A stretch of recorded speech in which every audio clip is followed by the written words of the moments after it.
Hi friends.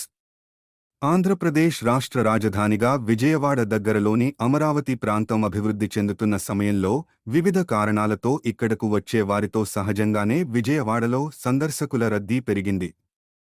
మరి ఈ విజయవాడకు వచ్చినప్పుడు ఇక్కడ సమీప పరిసర ప్రాంతాలలో చూడవలసిన ప్రదేశాల గురించి తెలుసుకోవాలని ఇతర ప్రాంతవాసులు అనుకుంటారు. ఆ విశేషాలన్నీ ఇప్పుడు మనం ఈ వీడియోలో తెలుసుకుందాం. ఇక ముందుగా మనం విజయవాడ నగరంలో చూడవలసిన ప్రదేశాల గురించి తెలుసుకుందాం. విజయవాడ అనగానే ప్రతి ఒక్కరు ముందుగా కోరుకునేది ఇంద్రకీలాద్రిపైన కొలువైన శ్రీదుర్గామల్లేశ్వర స్వామిల దర్శనం. పావన కృష్ణానదిలో పవిత్ర స్నానం ఆచరించి కొండపైకి ఘాట్ రోడ్ ద్వారా గాని పై బ్రిడ్జ్ నుండి గాని వెళ్లవచ్చును. ముందుగా దుర్గమ్మ దర్శనం చేసుకున్న తర్వాత శ్రీమల్లేశ్వర స్వామి వారిని దర్శించుకుని ప్రాంగణంలోని ఇతర ఉపాలయాలను దర్శించుకోవచ్చు. దుర్గమ్మకు మొక్కు తీర్చేందుకు కొంతమంది భక్తులు గిరిప్రదక్షిణ కూడా చేస్తుంటారు. ఈ గిరిప్రదక్షిణ చేయడానికి దాదాపు 7 కిలోమీటర్లు నడవవలసి ఉంటుంది. భక్తుల సౌకర్యం కోసం విజయవాడ బస్టాండ్ మరియు రైల్వే స్టేషన్ నుండి దుర్గగుడి కొండ కింద వరకు దేవస్థానం వారు ఉచిత బస్ సౌకర్యం అందిస్తున్నారు. తదుపరి మీరు బందర్ రోడ్లోకి వెళితే బాపు మ్యూజియం సందర్శించవచ్చు. ఈ మ్యూజియంను గతంలో విక్టోరియా మ్యూజియంగా పిలిచేవారు. అలాగే ఆ పక్కనే స్వరాజ్ మైదానంలో ఉన్న 206 అడుగుల అంబేద్కర్ విగ్రహం అలాగే అక్కడి సందర్శనశాలను కూడా చూడవచ్చు.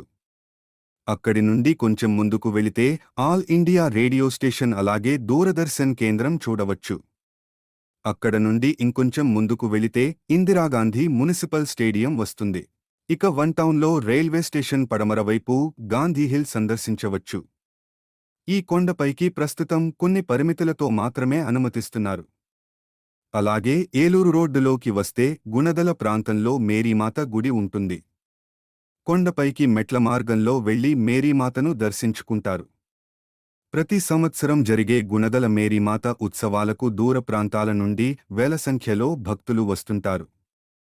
ఫ్రెండ్స్, ఇవి విజయవాడ నగరంలో చూడవలసిన ముఖ్యమైన ప్రదేశాలు. ఇక విజయవాడకు చుట్టూ ఉన్న మరికొన్ని చూడవలసిన ప్రదేశాల గురించి తెలుసుకుందాం. ముందుగా మనం విజయవాడ నుండి ప్రకాశం బ్యారేజ్ మీదుగా గుంటూరు వెళ్లే మార్గంలోని చూడవలసిన ప్రదేశాల గురించి తెలుసుకుందాం. బ్యారేజ్ దాటగానే ఉన్న ఉండవల్లి గ్రామంలో అనంత పద్మనాభ గుహలు, వీటినే ఉండవల్లి గుహలు అని కూడా అంటారు. ఇటీవలి కాలంలో ఈ ప్రదేశాన్ని సందర్శకులకు అనువుగా ఉండేలా అభివృద్ధి చేశారు. తదుపరి గుంటూరు వైపుగా కొంచెం ముందుకు వెళితే మనకు మంగళగిరి టౌన్ వస్తుంది. అక్కడ కొండమీద లక్ష్మీనరసింహస్వామి ఆలయం ఉంటుంది. ఈ స్వామికి పానకం నైవేద్యంగా నివేదిస్తారు కనుకనే ఈ స్వామిని పానకాల నరసింహస్వామి ఆలయం అని కూడా పిలుస్తారు. కొండ కింద కూడా విశాలమైన ఆలయం ఉంటుంది. ఈ మంగళగిరి చేనేత చీరలకు ప్రసిద్ధి.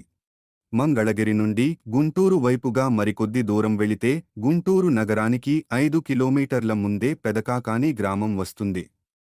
ఇక్కడ భ్రమరాంబ మల్లేశ్వరస్వామి ఆలయం ఉంటుంది.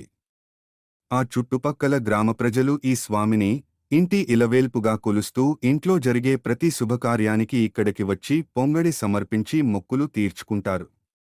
ఇక ఈ ఆలయంలో మరో విశేషం ఏమిటంటే ఇక్కడ నవగ్రహ మండపం వద్ద రాహుకేతు విగ్రహాలు ప్రత్యేకంగా విడిగా ప్రతిష్ఠించి శ్రీకాళహస్తి ఆలయంలో మాదిరిగానే సర్పదోష నివారణకు ప్రత్యేక పూజలు చేస్తుంటారు. రద్దీ ఎక్కువగా లేని సమయంలో అర్చకులు ఈ సర్పదోష నివారణా క్రతువును స్వయంగా భక్తుల చేతుల మీదుగానే రాహుకేతు గ్రహాల వద్ద జరిపిస్తారు.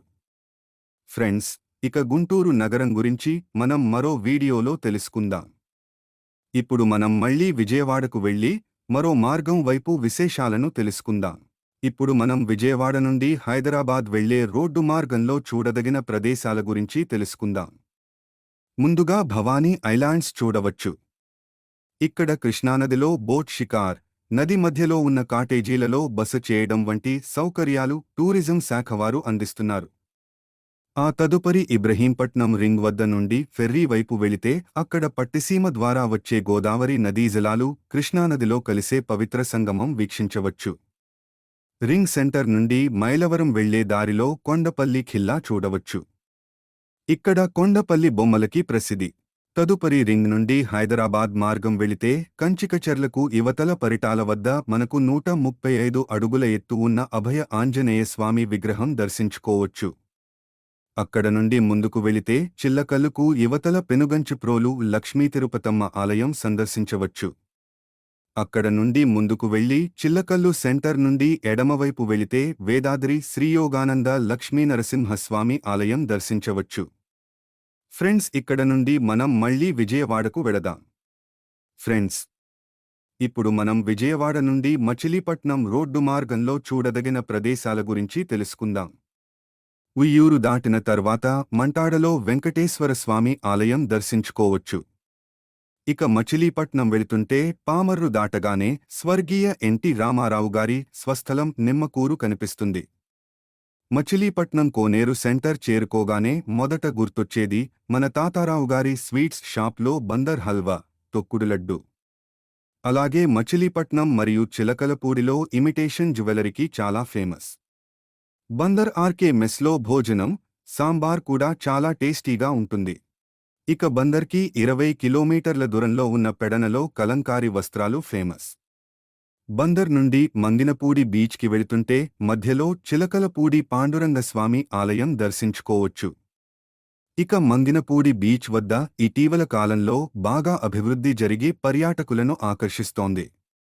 ఫ్రెండ్స్, ఇక మనం విజయవాడకు తిరుగు ప్రయాణంలో పామర్రు సెంటర్ చేరుకోగానే ఎడమవైపుకు వెళితే భరతనాట్యంకు ఖ్యాతి తెచ్చిన కూచిపూడి గ్రామం, మోపిదేవి సుబ్రహ్మణ్యేశ్వర స్వామి దర్శనం, ఇంకా ముందుకు వెళితే హంసలదీవి వద్ద కృష్ణానది సముద్రంలో కలిసే సాగర సంగమం వీక్షించవచ్చు.